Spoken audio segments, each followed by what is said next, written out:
Hello everyone and welcome back. I want to do some shout outs. JD Reef 4220, he held a contest a while ago and everyone who submitted a video won some putty.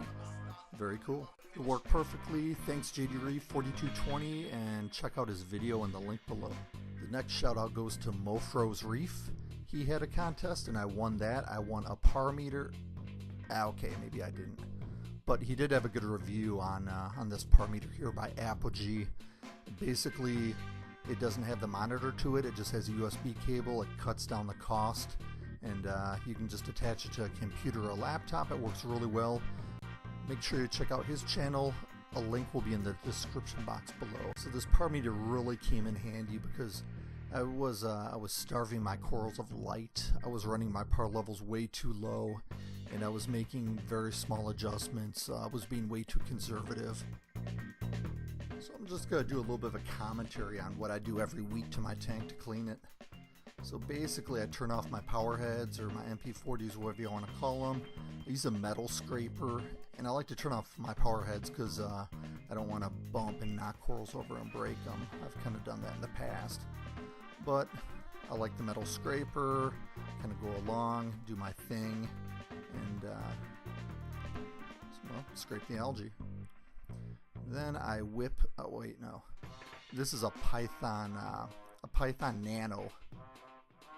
So what I do is I put the vacuum right in one of these dirty ass filter socks that I've not changed in a while. I like the Nano vacuum because the hose is real thin, you could pinch it easy. The tube is small, it doesn't drain very fast, so I can keep my skimmer and my pump on, and the water level down below does not change. In the past I've used a larger gravel vacuum and it really didn't work out well. It kept falling, from the filter sock and spilling and making a mess. You have to really clamp it down, but I like these better. And after I vacuum out my sand, I do a water change. I do 8 gallons a week. In regards to parameters, my alkalinity is usually at about 9. I almost test it every day. My phosphates are always in check.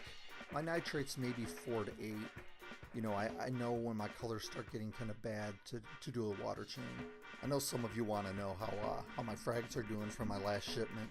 Unfortunately, 3 of them died. It really sucks. The long pile-up table in front died.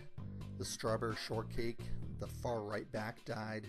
And unfortunately the sunset millie, my favorite, died. Could have been because maybe they were maricultured corals and just very sensitive, or it could have been the low intensity of my lights. When I tested my par several months ago, the par was very low, so I was slowly raising things up. I was being conservative. I didn't want to burn things. So if you think about it, maybe a seller's keeping their frags at 2 to 350, maybe 400, who knows. They put them in a box for a day, they ship them to you, and you keep them, or I keep them on my sand bed for a week or so at less than 100 par, and I slowly raise them up. I'm kind of robbing them of something that they've been accustomed to. So this was a Garf bonsai.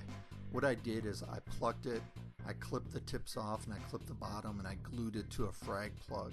And I have it in higher intensity. I'm going to see what happens to it. What do I have to lose? Maybe I'll come back, who knows. So this one here is a pink lemonade that, well, it died. Not good. But I think from now on in the future, if I buy something from someone, I'm just going to have them hold it for maybe a good month or 6 weeks. Because, it's a little bit better to buy something that's crusted and healed versus a fresh cutting. So let's move along to things that are actually doing well. Here's some pallies. I have no idea what they are. If you know, let me know. These are utter chaos. I got them from someone in my reef club. 10 pallies for 60 bucks. What a deal.